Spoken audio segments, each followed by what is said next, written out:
Thanks, Ravi, for that wonderful introduction. As all of you can see, I don't actually look better than the picture, so never believe what Ravi says, okay? Well, it's a big crowd, and I think, as Ravi said, it's one of the biggest, so I'm quite happy to be here. In fact, I almost went to TPJC many, many years ago.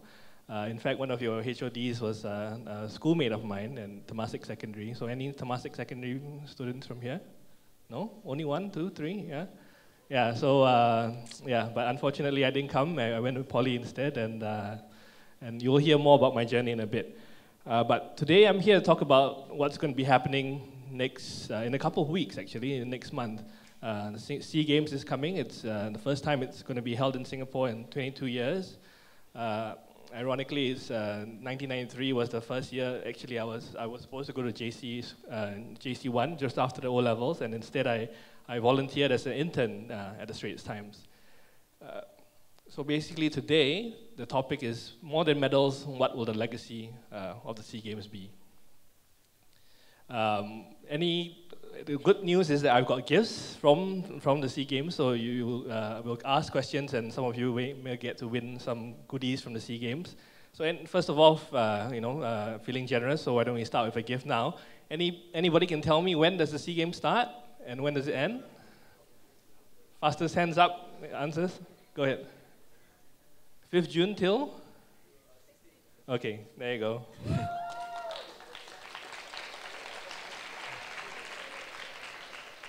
Okay, so it starts on the 5th of June, and it goes all the way until the 16th. There are over 7,000 athletes from 11 ASEAN nations that are going to be here, competing in 36 events, 36 sports, and 402 events. Football, of course, will be a bit earlier because, as usual, there's a lot of football teams taking part, and football competition is a lot more keen. So that happens, I think, next weekend. Netball as well starts next weekend, and table tennis, but the bulk of it will actually start after their opening ceremony on June 5th. So anybody knows who's this guy? Okay, I haven't said a prize, but sure, why not? And what sport does he do? Okay, one more prize there.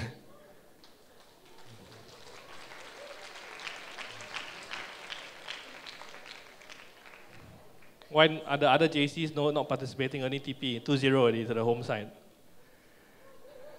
Okay, so obviously Joseph Schooling is going to be Singapore's best bet for medals in the SEA Games.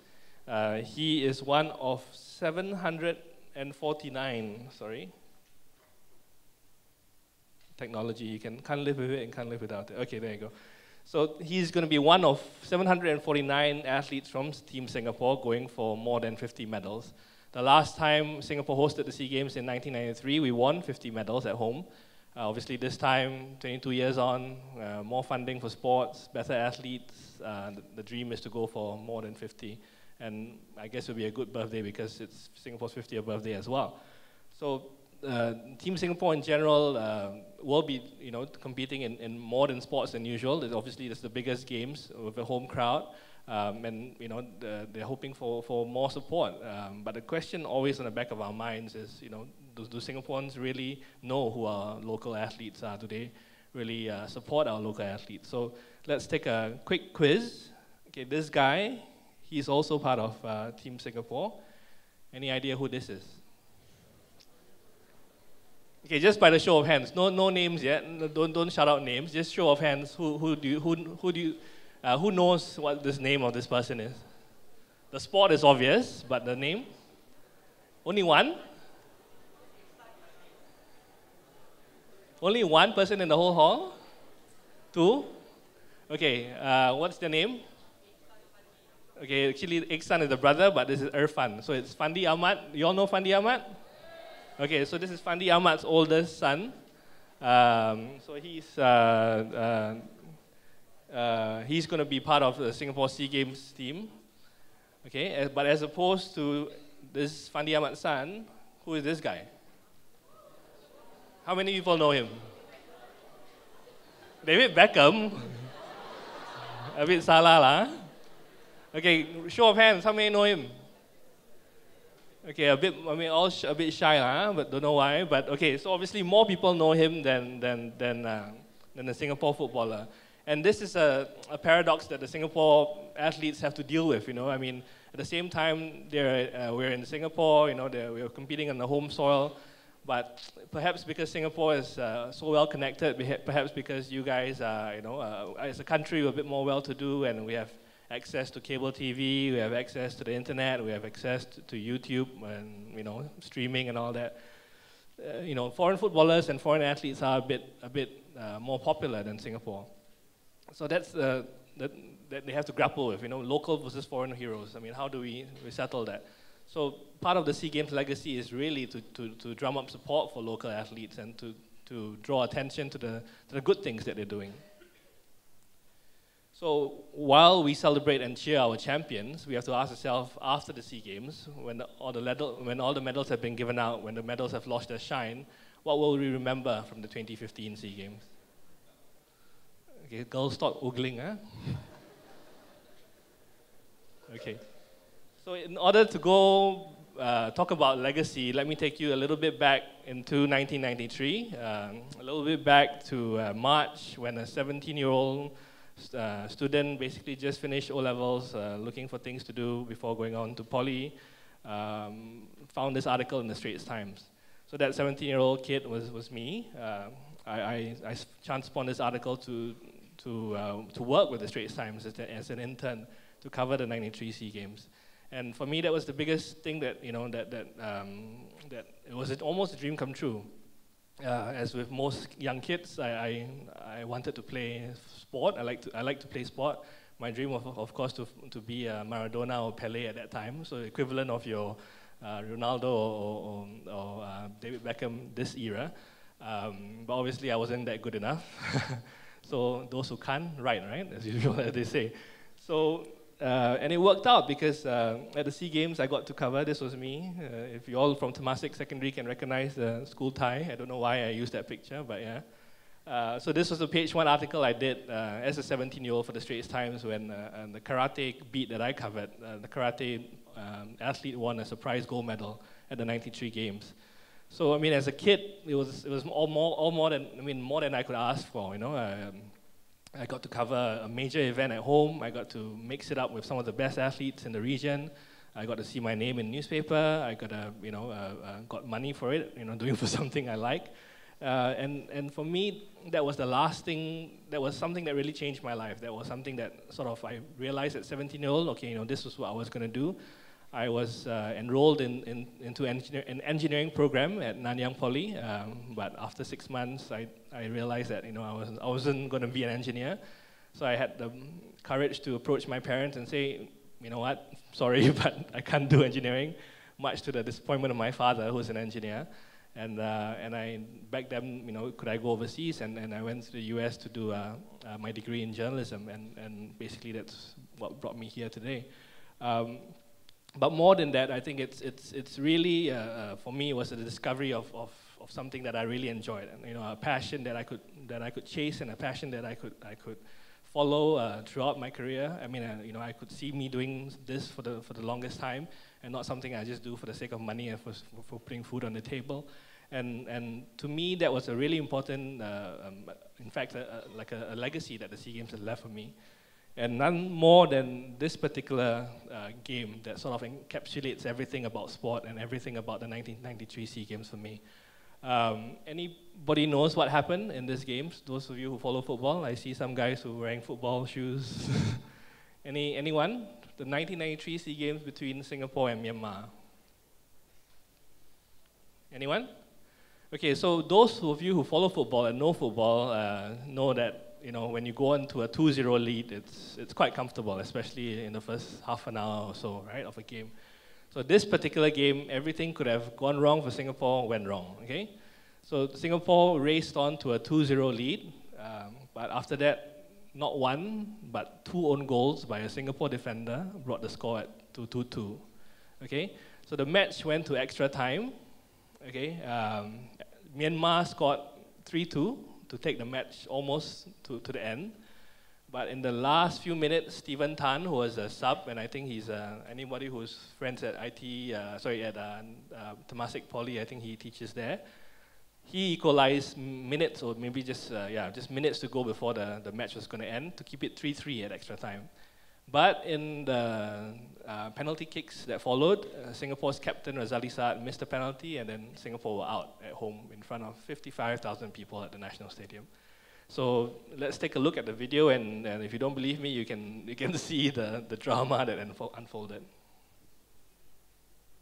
Son Young was just behind him.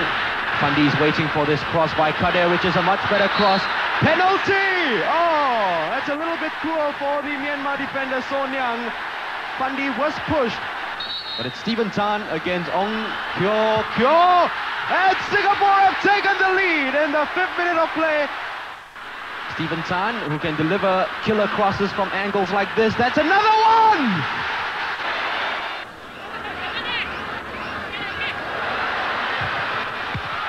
Oh dear, Lim Tong Hai has scored an own goal, and Myanmar have creeped back into the game.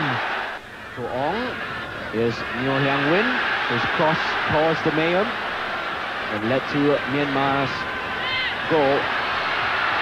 Oh dear, and that's another own goal by Lim Tong Hai. It's turning out to be a nightmare for him as Myanmar are back into the game. Tong Hai will chase for this. Oh, Winong! Good work once again by Sundram. Saswa with a low cross. Stephen has got himself into a good position! And he is the hero in the Singapore team, Stephen Tan!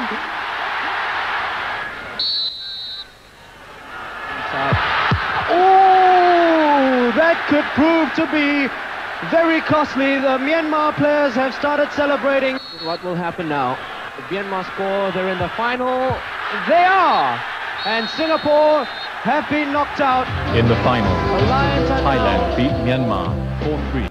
Okay, so as you can see, drama, right? I mean, as a young sports writer or as a young football fan, what more could you ask for? You know, within half an hour, you know, the whole of Singapore, 55,000 people at the stadium, maybe a million or 2 million watching at home were overjoyed, right? And then in the space of another half an hour, it just went downhill, right? And then it got worse when Myanmar scored, and then everything went uphill again when we equalized. And then again, there's a roller coaster ride in the penalty shootout. So as a young sports writer, as a young fan, I mean, this was all, you know, that I could hope for, you know, covering. I mean, not really covering this particular football match, but being there to watch it and being there to watch the senior football writers write about it, and then looking at the reaction of the fans, the reaction of the crowd, the reaction of the players, you know. I swear there were a few hundred people that were in tears, fans. The whole team was in tears. And it's just really the most powerful and emotional thing that you could see. I mean, grown men crying and just for a sport, and a whole country uniting behind a team. I don't think in the history of Singapore there's many instances like this. I mean, certainly not politics, you know. Certainly, perhaps even at school level, you know, you would experience that when you're cheering on your school team. But for a whole country to unite behind one team, I mean, for me, that was really the clincher of why I wanted to be a sports journalist, and like I said, why the 1993 SEA Games left a legacy on me. So the name of the poor defender who scored the 2 own goals, and also who was crucial in making the mistake to allow the 3rd goal, was mentioned. But anyone can tell me his name and you can win one of the prizes? No? Quickly pull out your phone and Google. Lim Tong Hai, okay, there you go.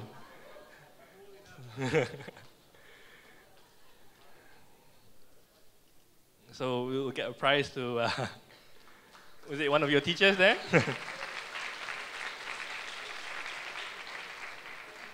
So I spoke to Tong Hai recently about this, and actually you all are very fortunate because we will be running an interview with Tong Hai later next week in the Straits Times.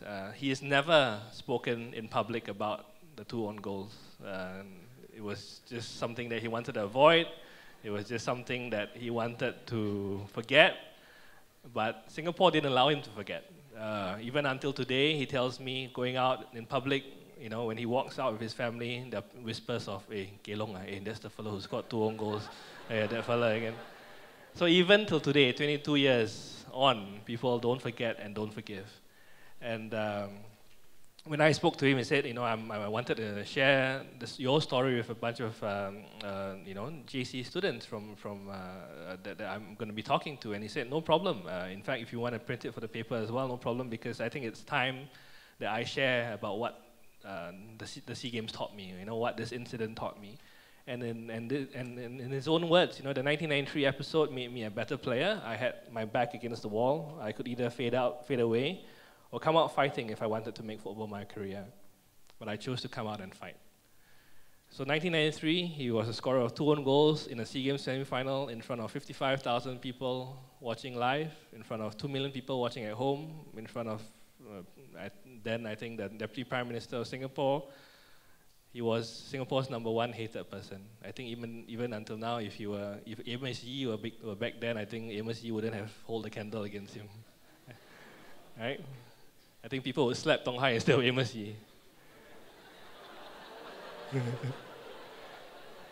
But he recovered, right? On 1994, he went on to win Malaysia Cup and League double. And basically, he said that the SEA Games taught him how to come back, how to come back from adversity, how to respond to criticism, and taught him basically who are his friends and who are, you know, people who just hung on to him because he was a footballer and he was famous. And it was a valuable learning lesson for him, right? Okay, anybody who knows this? Sorry, no prize for this one. This one's, I think, quite easy. Well, really, all the old-timers only know. Okay, I give you a clue. Her surname is Yeo. Anyone? Jocelyn Yeo. Okay, there you go. So Jocelyn Yeo is Singapore's all-time SEA Games leading gold medal champion, right? She's won 40 SEA Games golds since 1991 until she retired in 2007. She's also gone on to win 2 Asian Games bronzes and will go on to represent Singapore at 4 Olympics and 4 Asian Games. And she told me on the phone as well of how the SEA Games just changed her life. I mean, she made a debut in 1991 as a 12-year-old, but as a 14-year-old, competing at the Singapore SEA Games, 14 years old, can you imagine? You know, she dealt with the pressure, winning 9 gold medals. She dealt with all the scrutiny, media scrutiny on her. Obviously, it took her some time to, or rather, it took her quite a bit of a surprise because, you know, there's suddenly as a 14-year-old and then 15, 16, 17, as she was growing up, there's all this media glare. Everybody, every time she grew up, she you know, went out, she was forced to grow up really, really quickly. And I think, in general, you know, the SEA Games in '93 sort of awoken her to, or sort of made her realize that this was the life that she was going to go into. Obviously, she had a run-in of trouble. I mean, if you go Google and you know, you go look at the archives, and there were instances of where she and the media clashed, and I think there was a late night out at Boat Quay as well that made it to the papers. But in general, I mean, it just forced her to grow up quickly, and the '93 SEA Games was really the eye-opener for her. Again, we'll take a look at the video, and you can see this was one of the events that she won. And because there was so much pressure on her when she won, she wasn't exactly really celebrating. Let's take a look at the video. And hope you don't die in the end. You have no time to die. And they are under status orders now.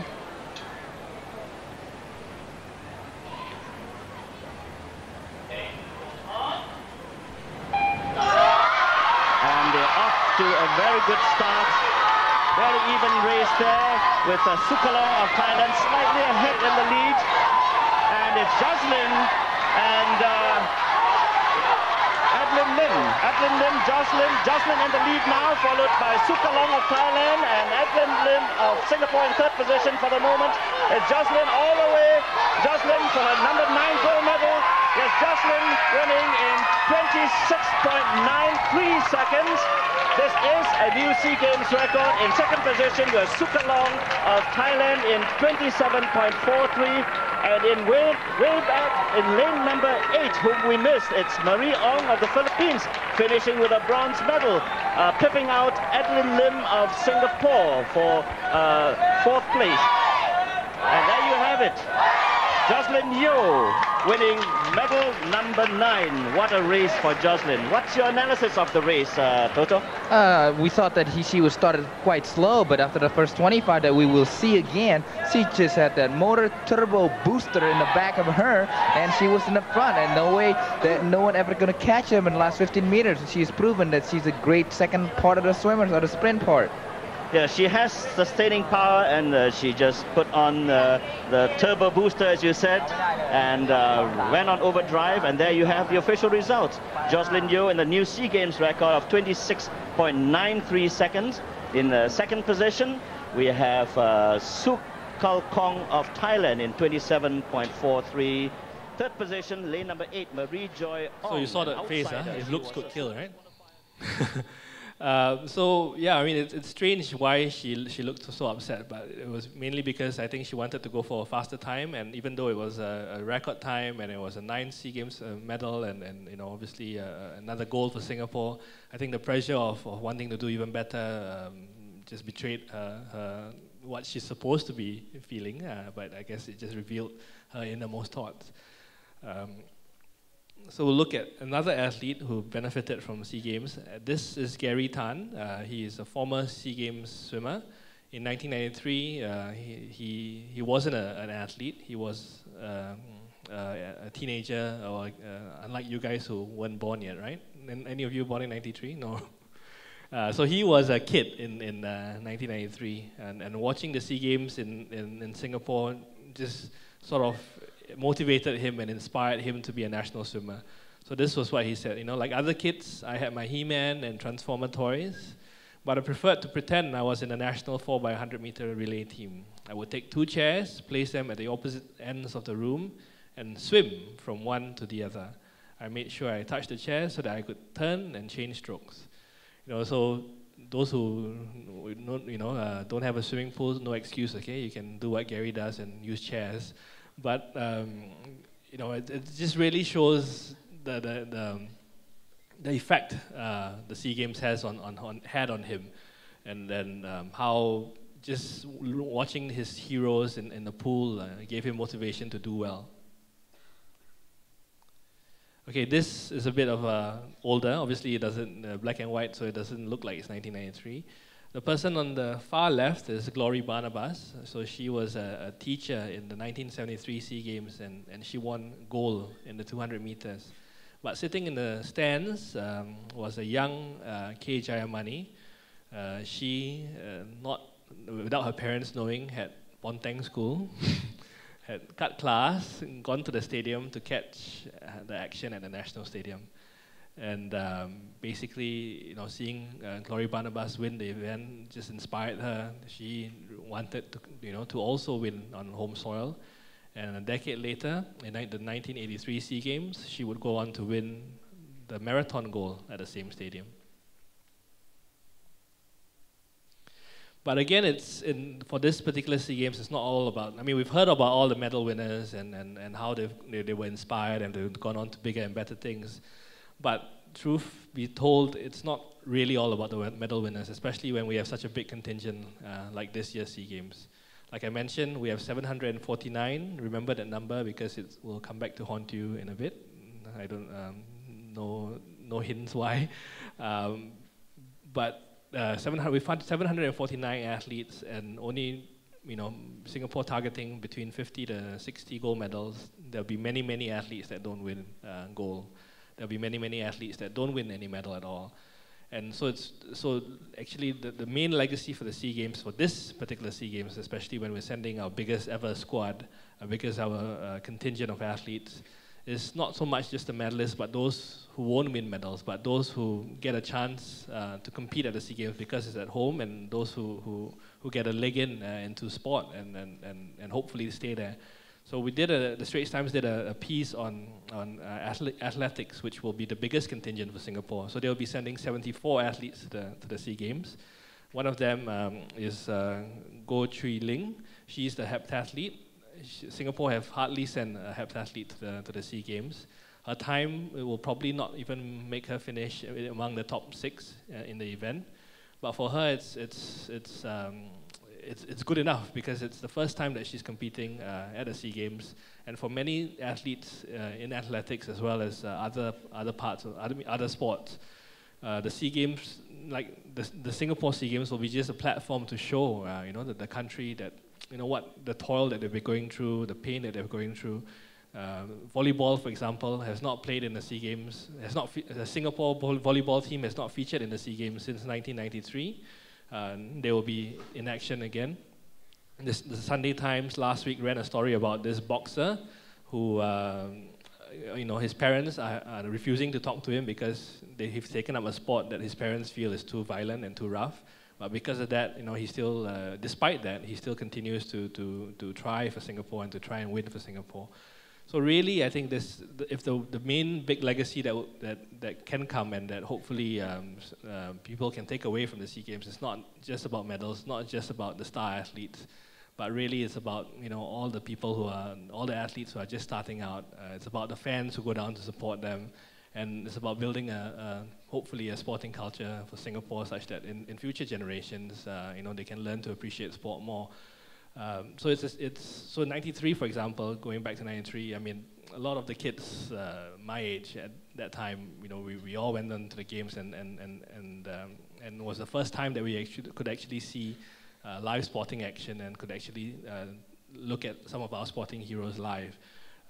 But since then, it's been 22 years that Singapore has really hosted a big event. The Youth Olympic Games was here, but again, it was more of a junior youth event. So this will be the first time in a long, long time that Singaporeans will get to look at quality sport action, and hopefully that will spur on not just a future generation of athletes, but also a more appreciative crowd. Sorry. So remember this guy? So Cristiano Ronaldo again. So again, people say that in Singapore there's not many athletes, and the reason why we watch EPL football, we watch Manchester United, we watch Real Madrid more is because there are no stars in Singapore. But if you do go down to the SEA Games, if you do give the SEA Games a chance to try and let it grow on you, there are athletes that are doing well. Joseph Schooling is a silver medalist at the Commonwealth Games, finishing second to only Olympic medalist. He's also an Asian Games gold medalist, right? We have Aloysius Yap, who's a pool player, a world youth champion. And we have Feng Tian Wei, who's a table tennis world champion. So hopefully, if the legacy of these games goes to fruition, or it realizes its potential, these three and more can hopefully overtake the Cristiano Ronaldos in time to come. Yeah. So in wrapping up, I mean, the games will come, the games will go, new stadiums will be built, old stadiums will be demolished. As you can see, the old stadium in 1973 of how it looked like, and the new sports hub now. But more than medals, it's about inspiring a new generation. The coming together of a nation is about developing an appreciation of our own athletes, and that will hopefully live longer than the medals are won. Thank you.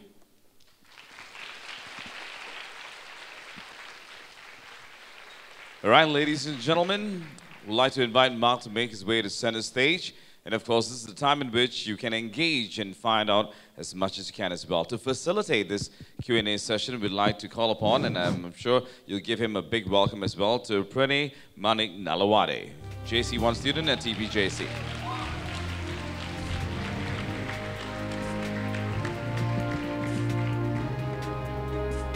Test.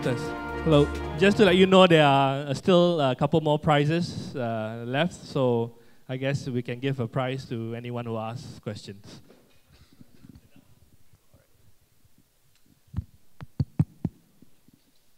Good afternoon, Miss Young, Mr. Singh, distinguished guests and fellow students. My name is Pranay, and I will be your moderator for this afternoon. It is now my privilege to open up the floor to any questions that the audience members will have pertaining to Mr. Lim's presentation or about sports in general. Please be reminded that before you ask a question, introduce yourself and phrase your question clearly and concisely. Anyone? Any takers? Okay. Someone from the home team.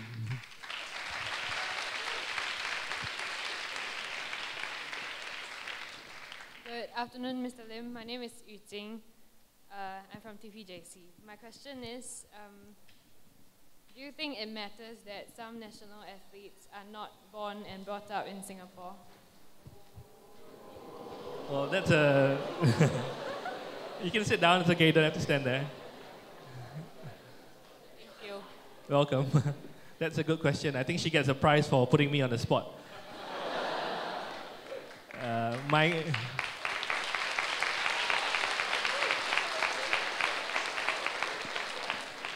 My colleagues actually warned me when I put Feng Tianwei's picture up there. They say, I don't think you want to do that, but I say, well, she is Singaporean.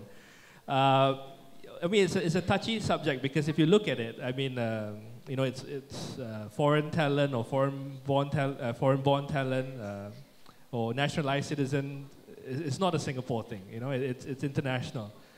Diego Costa, do you all know him? He plays for Spain, but he was born in Brazil. Tan Hao Liang, he's Singapore's first Olympic medalist, but he was born in China, but no one really says anything about him. My grandfather was born in Indonesia, but nobody calls me a foreign talent, you know. Nobody called my grandfather a foreign talent. But I guess it's the ethical you know, point of if you're just importing a talent for medals, then yeah, maybe, you know, the association should be a bit more discerning when it comes to it. But if you look at Singapore, table tennis, for example, you know, Li Jiawei was here when she was 14. I think might be even younger. Feng Tianwei came a bit later, but again, she was an athlete that China didn't want. It was an athlete that was languishing in the reserves in the China squad. And you know, it was only in Singapore that she made a name for herself. But I think but all these are merely short-term goals. And I think the long-term goal for Singapore sport is really to develop your own Singapore-born athlete that the nation can be proud of, that will end all this talk about foreign talent and foreign debate. But again, you know, we have to ask ourselves as Singapore as a culture, are we a bit do we complain too easily? Do we nitpick a bit too easily? The perfect example for this is Joseph Schooling, right? His name, because of his name, people think he's Ang Mo. Because his name online, and even the Straits Times did a wonderful video of his father, who's Eurasian, speaking Malay and Hokkien, and saying that, you know, what's he Singapore nang, right? So basically, because of his name, people think he's Ang Mo, that we imported Ang Mo from US coming to swim for Singapore, but he can't be more Singaporean than you and I, right? So I think we as a nation of immigrants, we as a nation of diverse cultures and races, should learn to accept one another a bit better. But at the same time, there's a limit. So if you were to take a gold medalist from China and make him or her Singaporean and win medals for Singapore, then I don't think that's right. But if they were to come a bit earlier in their career, when they were nobody and Singapore's system helped groom them to what they are, then I don't see anything wrong with that.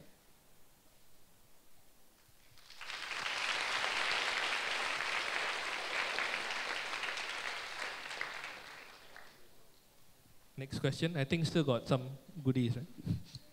But they're running out fast, so.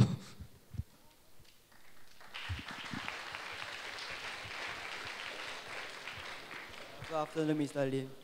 My name is Okwan Ju from Tampines Junior College, and I would like to ask about how Singapore environment can be more supportive for the talented young athletes to pursue sports as their professional career, because we observe many young talented athletes choose to stop pursuing their passion in sports in order to concentrate on their national examinations.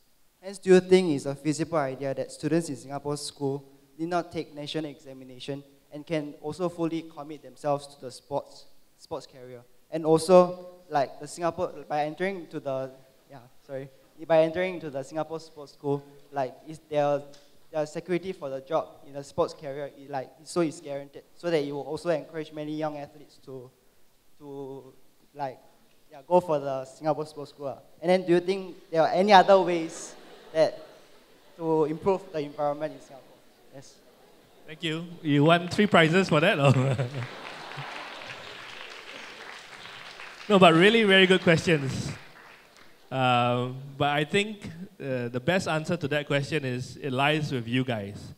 I think the generation of your parents and the generation, some of my people of my generation too, I think it's lost on us that sports is a viable career. We've been brought up on a system that rewards academic achievements. We've been brought up on a system that you must either be a doctor, a lawyer, or a banker. If not, jalat, you cannot buy your house, cannot buy your car. But it's up to you guys when you guys have kids, and in a system which is increasingly supporting sport, where more money than ever is being pumped into sport, where now top athletes in Singapore get about get a maximum of $80,000 a year from the government in grants to support your sporting ambitions. So it's up to you guys. So the question is to ask you, if you have kids, would you allow your kid to pursue sport professionally? Like I said, I think on my generation and your parents' generation, it might be a bit tough, but it's all about changing mindsets. It's all about embracing sport and realizing that it's not the academic path is just one path to greatness. It's one path to success. But like the Singapore government always says, you don't need to have a degree to do well, right? You can go via poly. I mean, there's so many routes to success. And besides education, there's also sport. If you are a top footballer, look at Safwan Barudin, who played in Singapore but went on to play in Australia. If you're a top footballer, you can earn, you all know, an obscene amount of money, obviously in Europe. But even in Australia, it's easily $10,000, $20,000 a month. If you're a good swimmer, there's endorsements coming in. So it's really a mindset change. I think like you said, in Singapore we have the talent and we have the support system. Perhaps it could be better, but we have the support system. But again, the main issue is the mindset. And if mindsets change, then of course, perhaps we can see an Olympic gold medalist soon. But if mindsets don't change and education is always going to be placed at a higher priority as opposed to sport, then it's going to be difficult as it is now.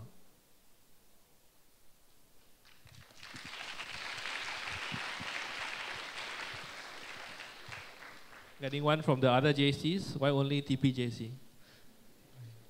That means they'll win the prize, they'll win the quiz already.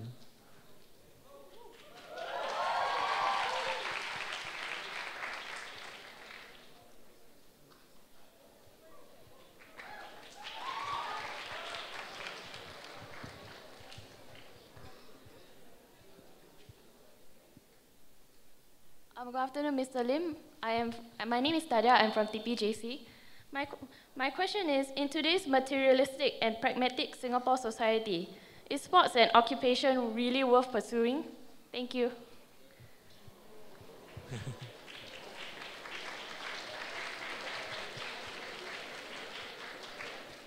Well, again, it's a bit related to the previous question, but I would say yes, because technically, if you look at sport as a career, it's only for about 10, 20 years if you're lucky, right? So you have the latter part of your working life still there to earn top dollars. And if you go talk to all the top like Deloitte and Touche, you talk to Adecco, which does placement for top management level people. A lot of top management companies look at athletes because if you're a successful athlete, incumbent in you are certain traits and certain characteristics that make you a winner, right? You are self-driven, you are self-motivated, you are a team player, you're full of stamina, you're full of drive, and these qualities are some things that you can't teach. Right? So, and the top athlete has all these qualities that allow them to do well, to compete against competitors and opponents and get above them. And like I said, if you do sport as a career, you're going to do it from 16, 17 if you start out until you're perhaps 30, or if you're a bit more If you can do it a little longer, maybe about 31, 32, 33. But after that, you have a good 30 years to focus on your real job if you want. So I would say yes. I mean, even if money is always important for Singaporeans, even as we're a pragmatic lot, there's so much joy and so much benefits that you can get from sport that money can't buy. You imagine if you're 30 years old, you finish your sporting career, you have 2 Asian Games gold medals in your hand, you have 1 Olympic bronze medal in hand. If you're a CEO earning 100,000 a month, can you even buy that? It's something money can buy, and it's something money can, and something nobody can take away from you. So I think, perhaps I may be biased, but yes, I would say, do sport, and after that, do something else.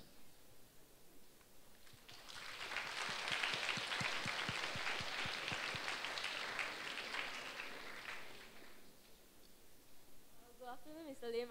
I'm Roxanne Horn from VJC. I would like to ask you, do you think that sports are too commercialized in Singapore?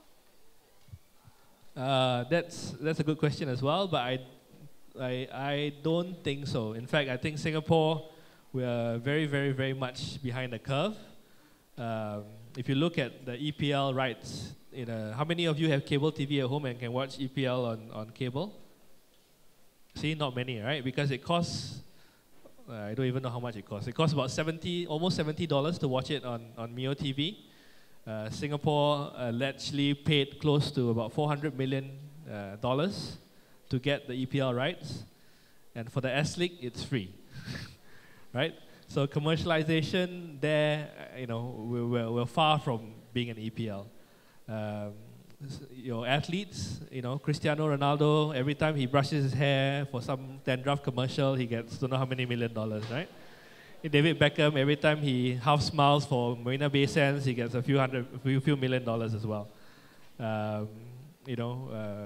Help me out here. Which other athletes? Lionel Messi, every time he looks like a very powerful short man on TV, he gets another $1 million.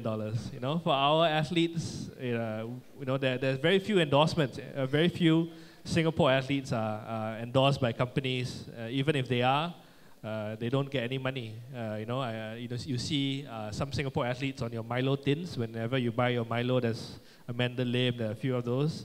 They do it pro bono. They don't get any money.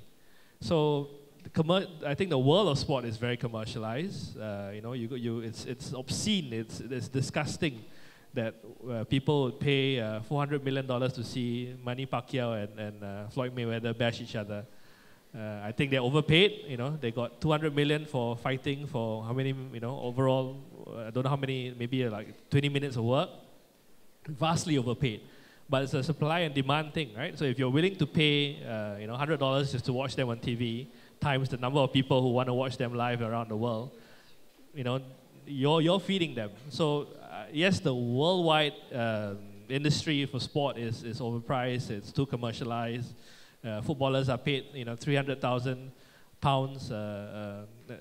a week, and that's obscene, right? 300,000 is about 600, almost $500,000, more than $500,000 Singapore dollars a week, and that's too much. But in Singapore, I think it's far from that. I think, in fact, we can do a bit more to support our local athletes in terms of incentivizing them, in terms of giving them some corporate help and some money to do what they do. After all, instead of 2 years of national service, I think they are doing at least 10, 15 years of national service.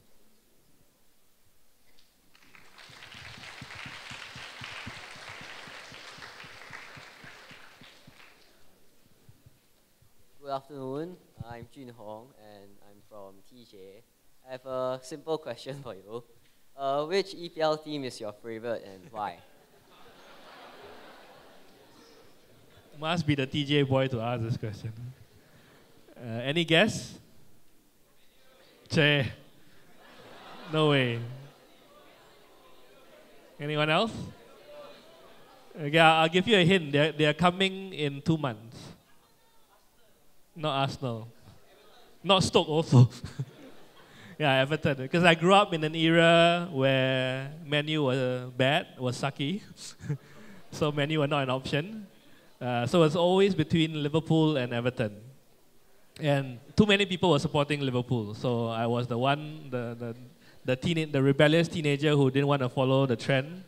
I wanted to be different, and I picked Everton, and I have been suffering ever since. So, yeah. So yeah, I mean, but I can't change teams. I'm not the kind to change teams. So yes, I'm an Everton fan, long suffering, but at least they come to Singapore, so there is some hope. Yeah, one more from Temasek. Hi, I'm Bowen Bing from Temasek JC. Yeah. I want to ask, how do you feel sports contribute to society as a whole? Again, really good questions from you guys. So you're a swimmer, is it? What? Are you a swimmer? Yes, I'm a swimmer. Oh, okay, good. So how do you feel sports contribute?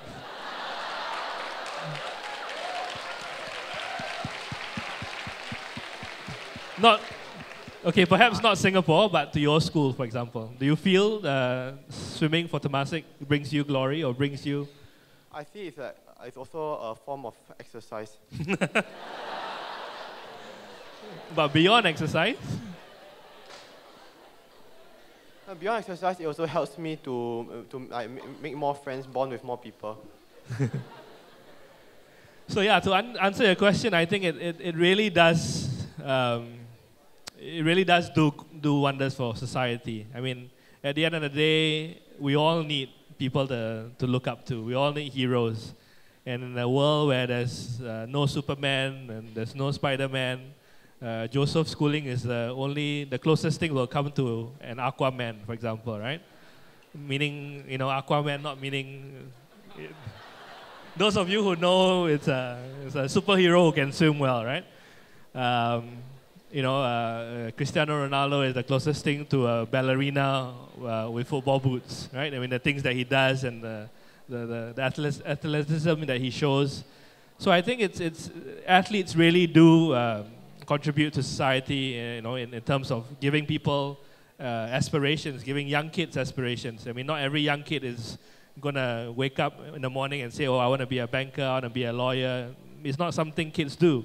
But it's, when kids take a ball, when kids take a tennis racket, when kids take a badminton racket, that's what they want to do. They want to be a footballer, they want to be a swimmer. It's like what Gary says, in his home, he takes 2 chairs and pretends he's a swimmer. So I think, yes, there's definitely merits to being an athlete and definitely something that society in general can benefit from.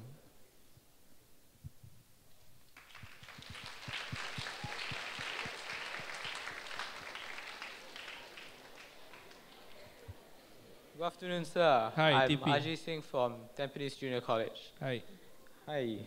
At the rate we are progressing, where do you see Singapore in the future, in the global platform where international sport events are concerned? Okay, so again, a good question. And again, you can go back, don't worry, to stand up.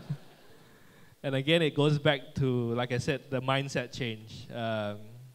At the moment, in the next 10, 20 years, apart from Joseph Schooling, who may stand a chance of winning an Olympic medal, I don't see many other Singaporeans, being able to do that.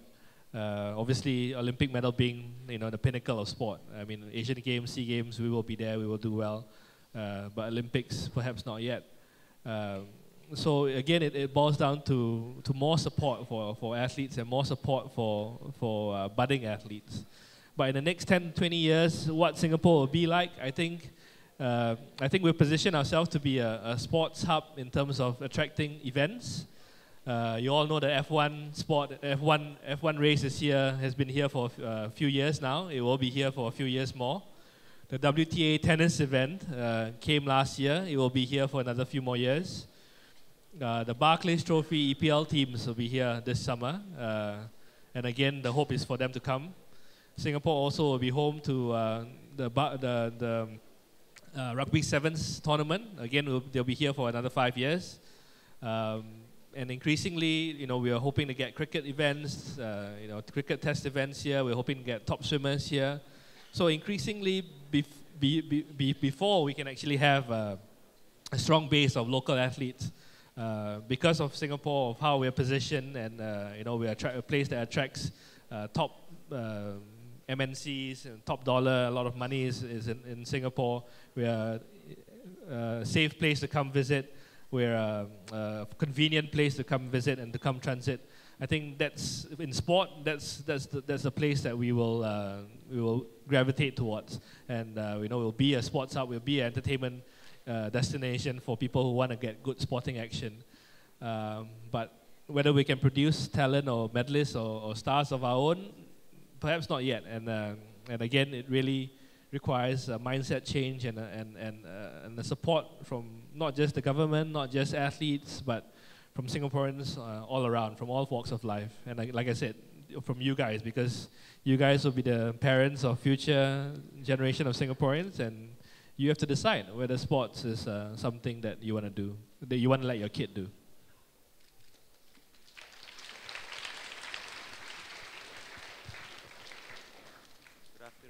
Good afternoon, Mr. Lim. I'm Chun Cheng from TPJC. My question is the investment we make hosting SEA Games worth it if it does not leave an impression in Singapore?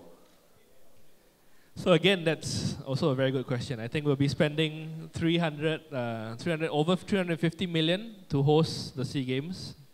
That's just infrastructure costs, refurbishing stadiums, spending some money on fireworks for the opening and closing ceremonies. But again, there's a lot more money that's being spent and put into preparing athletes for the games. So my estimate would say maybe we'll spend about just preparing athletes for this SEA Games and to host the SEA Games, maybe to a tune of about maybe 450 to about 500 million. So that's $500 million, and for one SEA Games. So again, it's a lot of money, right? It could be put into other programs, enriching the lives of poorer Singaporeans. Some say it could put into the arts. But again, personally for me, let's face it. I mean, I think Singapore as a country, we're pretty fortunate. I mean, we can walk around at night and feel safe. There are obviously poor people in Singapore. There are obviously people who struggle to make ends meet. But it's nowhere the situation of our neighbors where you have immigrants, stuck in boats waiting to migrate to another country because it's so terrible in their own country. So I feel that as a country, we need to achieve different things. I think after 50 years, we've shown that we can achieve, and we're fairly comfortable as a nation, as a financial hub, to put roofs over people's heads, to put meals on table. I think we've achieved that. But beyond that, what do we want Singapore to be? Do we want to be a place where it's just, banks and lawyers and a financial hub and people are boring and rich and Sentosa Cove and all that? Or do we want a country that's a bit more diverse, that celebrates arts a bit more, that celebrates sports a bit more? So if you're right, 500 million is a lot of money, but whether it's worth it it's really dependent on how we make the most of it, how we like I said, build a legacy around the SEA Games, how we cheer on our athletes, how we use the SEA Games to perhaps inspire a new generation of athletes that can win bigger and better medals for Singapore, that can put Singapore on the map, like your Aloysius Yap for winning a World Youth Pool Tournament, like Joseph Schooling for winning a Commonwealth silver and an Asian Games gold. And all these is publicity money come by. When the Straits Times ran an exclusive story on Singapore getting to host the Rugby Sevens, he made the BBC. He made the news in the BBC. The BBC reported on the front page, reported about what Singapore carried, and it made its tracks around the world. When EPL teams come here, again, it will be among the world news. When Joseph Schooling, like I said, won, when the Feng Tianwei and gang beat China, the only team to beat China in a long, long time for the World Table Tennis Championships, we made news around the world. And is that worth 500 million? I don't know, but I think it's something definitely worth thinking about, and something money can buy. And like I said, as a country, we've achieved a lot of things, and perhaps why not try and achieve something in sport as well?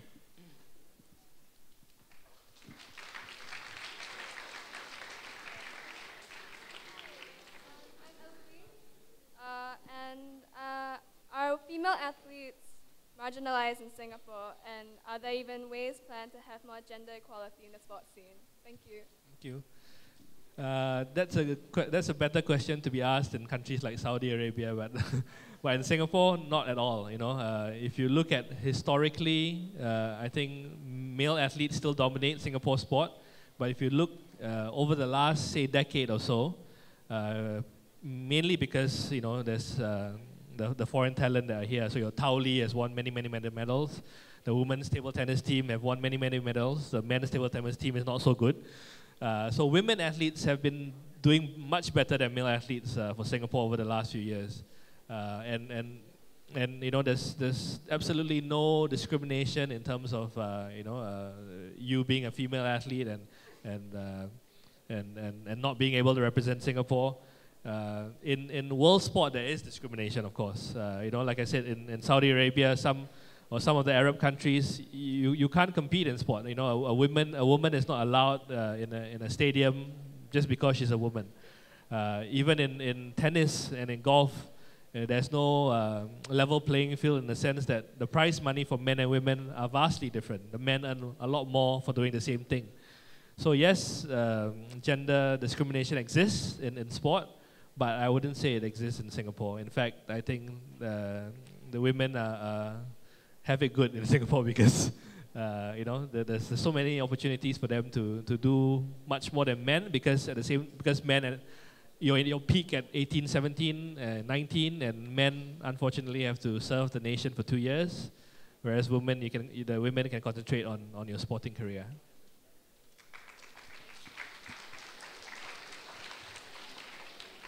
Good afternoon, Mr. Lim. My name is Keng Yong, and I'm from TPJC. My question is that, do you think sports in Singapore are too focused on winning? And if so, what would you think would be a more appropriate focus of sports in Singapore, as well as the ways we could adjust our culture to adapt this? Thank you. Good question, because you're going to put me in a spot. Because with MOE people here, I think they might not be happy with what I'm going to say. Because yes, I think we are too focused on winning. The perfect example is to look at schools. For example, SGI never had a football team for a very long time, only this year. And a lot of schools don't participate in a lot of sport because they don't have a chance of winning. And I think that's wrong. If we are to progress as a good sporting nation, to progress as a country that embraces sport, not just because we can win at it, we are good at it, then we should let kids do whatever sport they want, be it football, be it floorball, be it basketball, be it tennis. It's a travesty if I go to a particular school and although I play one sport, I can't represent my school because that school doesn't offer that particular sport. Further ahead in the line, I think it's important that we get our kids to do as much sport as possible. At the end of the day, 7, 8-year-old, 9-year-old won't know what he's good at, and it's important for them to try and develop their psychomotor skills. To try their hand at different sports. A lot of times you only realize your sporting potential and what you're good at. Maybe at about 11 or 12. It's a bit too hard to specialize. In a particular sport at 9, 10 years old. So yeah, I would think we need to get out of this mindset that we only do sport because we can win, and that also applies to Singapore selection committee for the major games like SEA Games. Traditionally, we send about 300 or 400 athletes every year. This year we're sending more because it's at home and we don't have to pay airfare and it's cheaper. Right? So we're sending more athletes, but at the same time, there'll be athletes that are competing at this particular SEA Games for the first time. The question is, are they going to compete for future games when there's travel costs involved and all that? And I think it's important if they make a start now to nurture them, to train them. They may not win a medal this year. They may get 6, they may get 7, but next year in the next SEA Games, if they continue, they may get 5th or 4th, and by the next games, they may get 2nd, 3rd, or even 1st. So I think it's again, money is of course, because every athlete you support needs funding, needs money. But I think we should get away from the mindset where we only do things because we can win.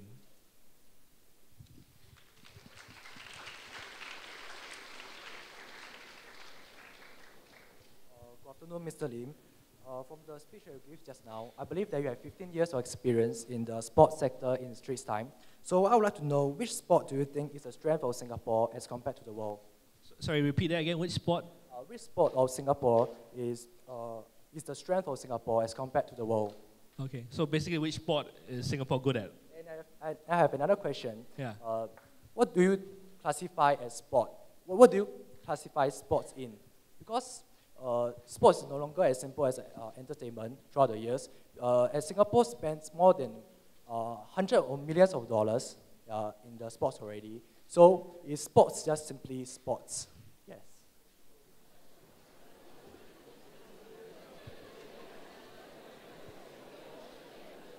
Are you like Inception, man? Chim. Okay, I'll try and answer your question, perhaps to my best of my ability. So your first question was, what sports are Singaporeans good at, right?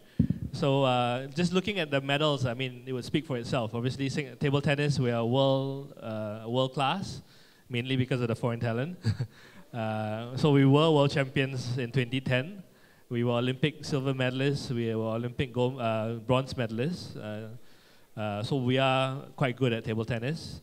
But the local born guys have done well too. So I said, Joseph Schooling has done well in swimming. He's an Asian Games gold medalist, a Commonwealth Games silver medalist, one of the top 10 swimmers in the world, and hopefully a medalist at the next Olympics, or at least a finalist at the next Olympic Games. For bowling, we have world champions in bowling as well. I mentioned pool. We are world champions in pool and billets, as well. Yeah, so there are a handful of sports that we're really good in. Shooting as well, we are world class. We've won Asian Games gold, we've won World Cup golds. Unfortunately, hasn't translated into an Olympic good showing yet. But to answer your next question about whether Singapore, okay, this one is a bit hard. What sport is, okay, I'm a bit lost now. Can you repeat that question again, and what exactly do you mean? So what?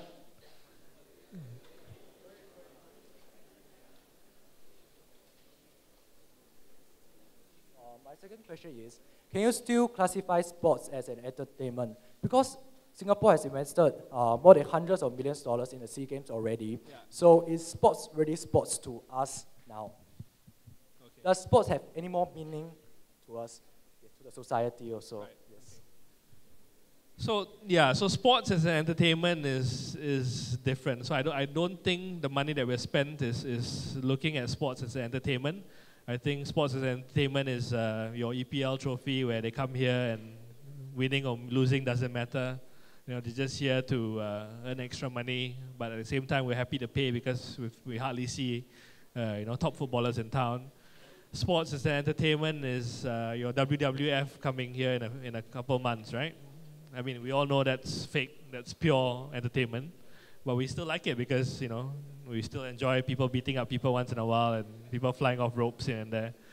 But I don't think the money that's being invested in SEA Games and Singapore athletes is considered entertainment. It's not very entertaining following the Singapore football team when they keep losing. It's not very entertaining following some of our local athletes when they don't win.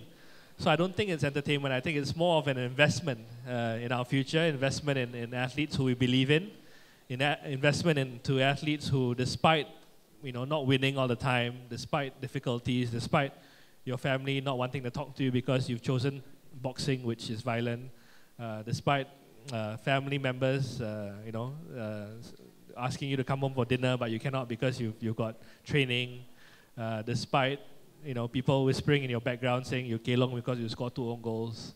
You persevere and you do sport because you love it and because you have a passion and because at the end of the day, I would like to think it will inspire Singaporeans. It's the only thing, just look at football, for example. I mean, Singapore may not be very good, but every time the Singapore football team does well and wins the Tiger Cup, for some reason, there'll be 55,000 people at the National Stadium.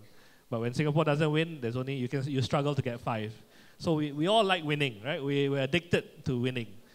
Perhaps we can't win enough, but we are addicted to winning. So it's not an entertainment. I think we all believe in that one day we can, support a winning team. That it's in us to support our athletes, but perhaps they just need to win more, right?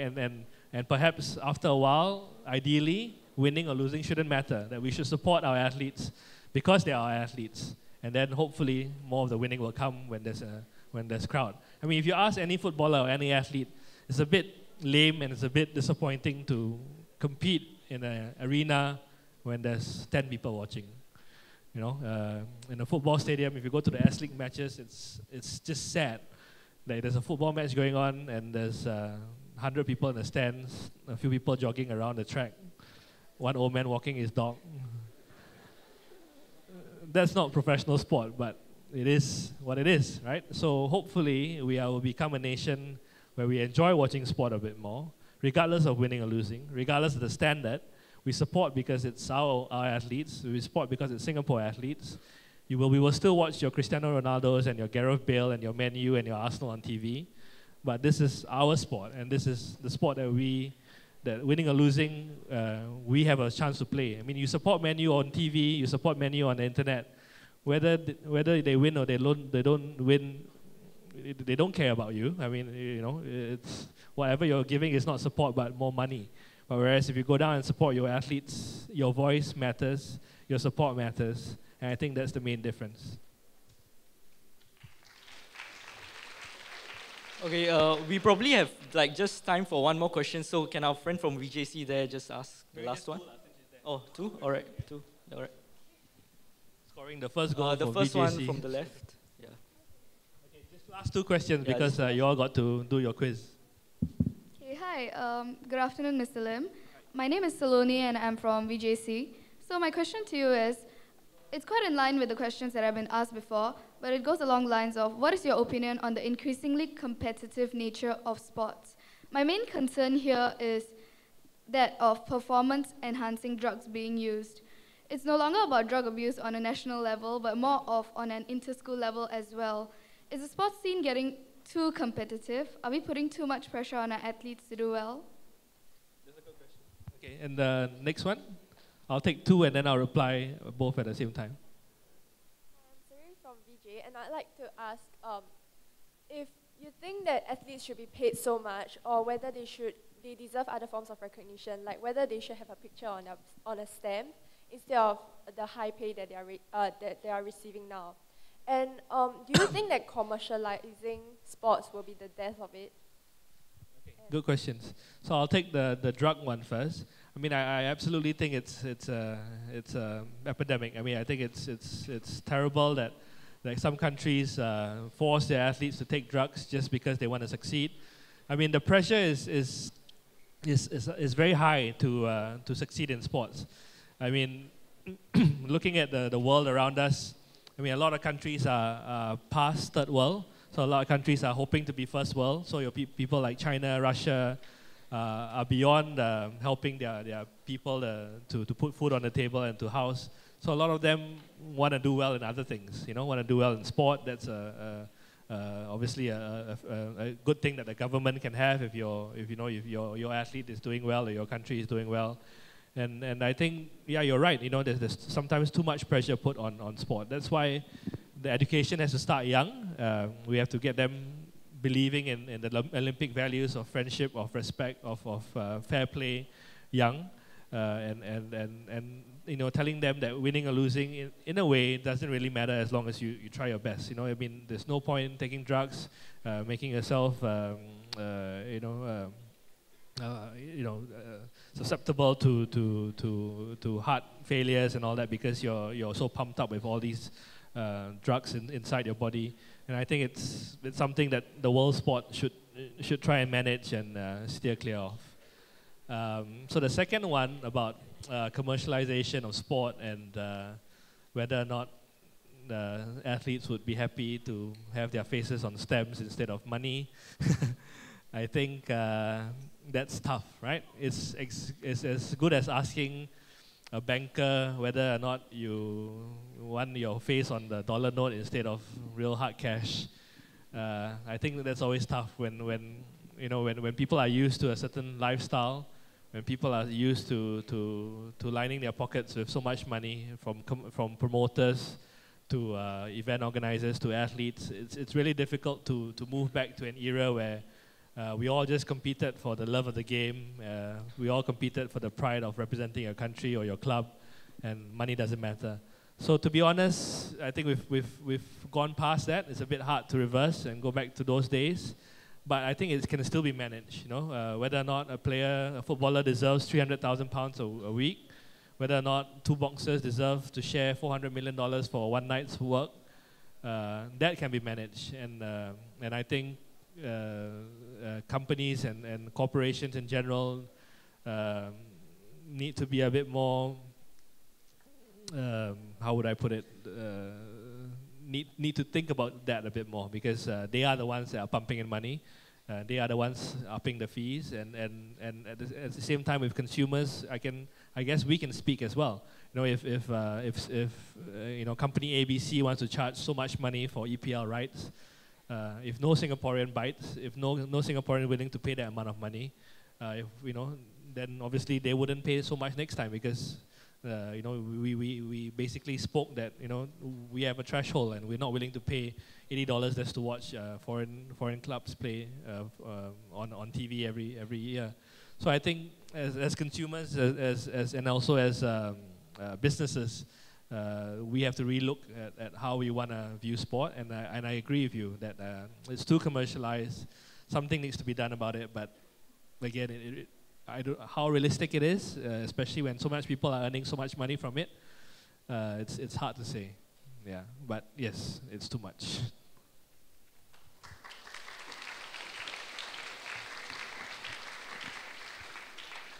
Thank you for your attention and participation during the Q&A session. I hope you have had a fruitful time, and I shall now hand over the time to the big quiz.